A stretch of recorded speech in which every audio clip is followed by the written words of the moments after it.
What's up guys? While Redmi K30 and K30 Pro is creating much hype in the market, Realme is all set to launch its Realme X50 on January 7, 2020. The CMO of the company has gone straight to the Weibo to give us a closer look at the Realme X50's box and its first look.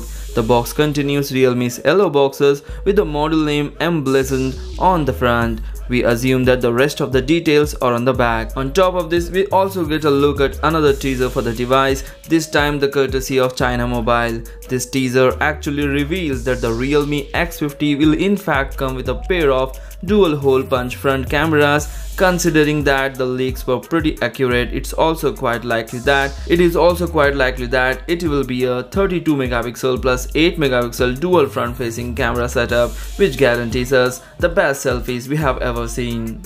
Other rumors indicate that the phone will be equipped with a 6.44-inch AMOLED display. It could be coming with a Sony IMX686 60 megapixel primary sensor plus 8 megapixel plus 2 megapixel plus 2 megapixel quad rear camera to give us amazing picture quality. The handset may come with a 12 GB of RAM and 256 GB of internal storage. We also expect Android 10 based custom ColorOS 7 running the smartphone.